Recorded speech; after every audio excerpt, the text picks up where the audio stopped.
What's going on, guys? Welcome to Everything Always. My name's Michael Roman, aka Allfires, and today we got a huge exclusive for Doctor Strange in the Multiverse of Madness, which the article made sure to point out, of all of these films coming up in Marvel Phase 4, where we've had plot leaks and on-set photos, even some on-set videos, and the actors, directors, and writers all talking about the films, we've had almost no leaks for Doctor Strange. Nothing really confirmed except for what Marvel said way back in December during their Investors Day call, where they revealed the entirety of the Marvel Phase 4 slate. Well, today, in an exclusive from the Elilusionista.cl, they go on to name the villain's connection to another hero in the movie, how this may set up the plot, and even how it could lead to Doctor Strange 3. We're going to break down the entirety of this exclusive, go in depth on this villain, explain who he is and why we rightly guessed, but for the wrong reasons, he would be showing up in the future of Marvel Phase 4 all the way back during Wandavision. Funny to say all the way back about 3 months ago, but hey, that's where we're at. We're going to break it all down, but first, if you could grab the subscribe button,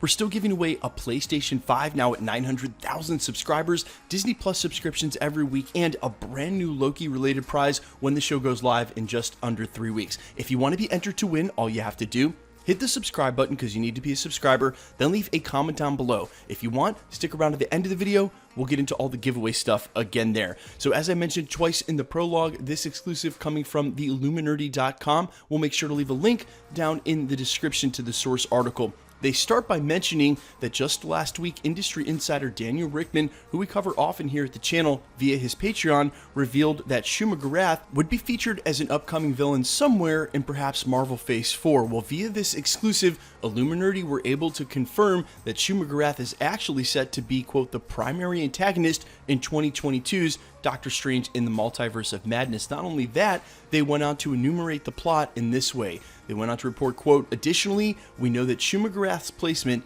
in the film is directly connected to America Chavez. In the movie, Shuma-Gorath is going after Chavez because he wants her powers to have complete control of the multiverse. Of course, those powers are being able to open up portals and travel around the multiverse at will. Now, if you're not familiar with Shuma-Gorath, let's go ahead and break down this villain real quick and not mention the fact that some sort of synchronicity has a giant starfish mind control alien and Starro showing up in the Suicide Squad in close proximity to Shuma-Gorath, which looks like a giant starfish mind control alien showing up in the MCU. Shuma-Gorath first appeared as an adversary for Doctor Strange in Marvel Premiere number 5 all the way back in November of 1972. He is one of the oldest creatures in the universe. He cannot be killed. In fact, if you do summon enough energy to kill Shuma-Gorath, you in fact end up becoming Shuma-Gorath, and this almost happened to Doctor Strange. During the comics, he actually commits suicide to stop this from happening. Now, there have been a couple of incantations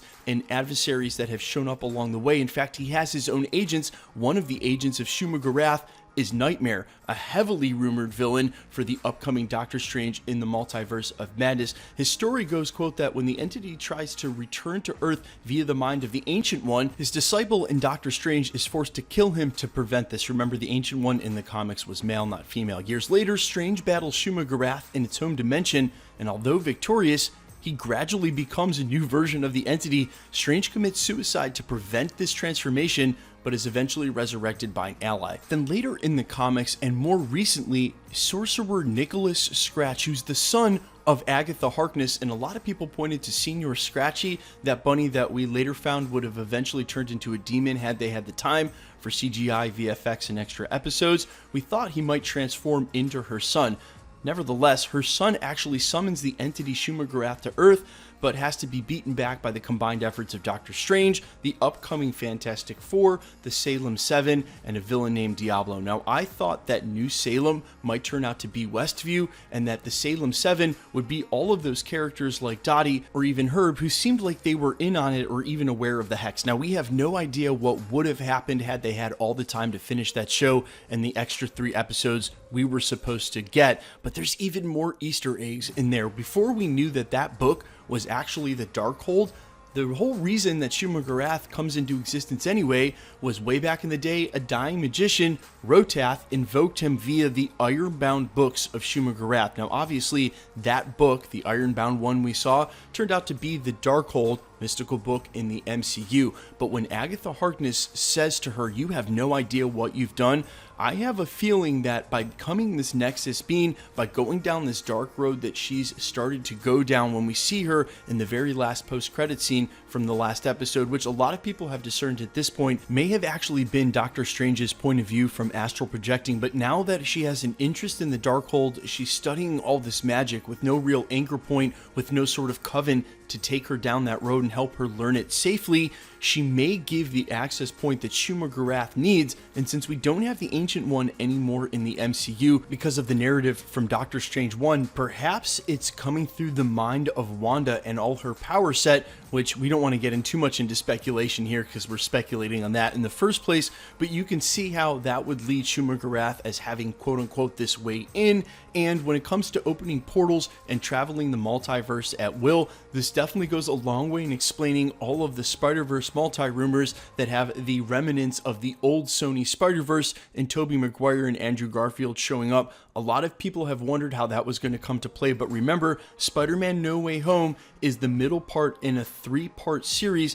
that has Doctor Strange Multiverse of Madness on one side and started with WandaVision on the other. Now, they go on to mention during this article that this might actually set up a 2-part sequence, meaning a Doctor Strange 1 and then have this storyline conclude in Doctor Strange 2. And you can see also how a story of this size, depending on how temporally it works out with what else is going on in Marvel Phase 4 and 5, could work out as a 2-part series. Shuma-Gorath is an ancient and extremely powerful villain. Dispatching of him in the very same movie that you introduce him in may go against trying to set up how powerful this villain actually is. Guys, let me know all your thoughts down below about Shuma-Gorath being the main villain.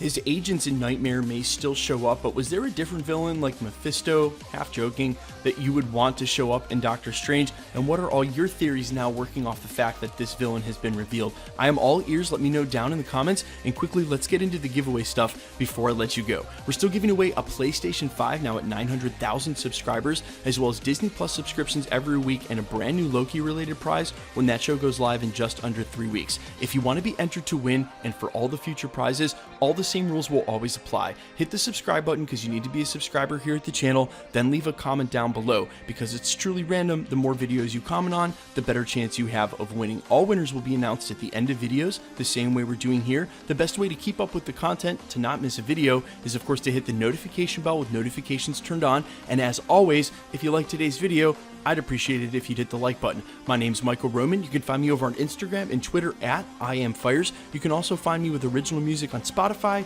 YouTube, Amazon, wherever you listen to music under the name AllFires, with a couple of songs, including the background songs you heard during this video. Guys, thanks so much for checking out the channel, and stick around. We'll be posting again real soon.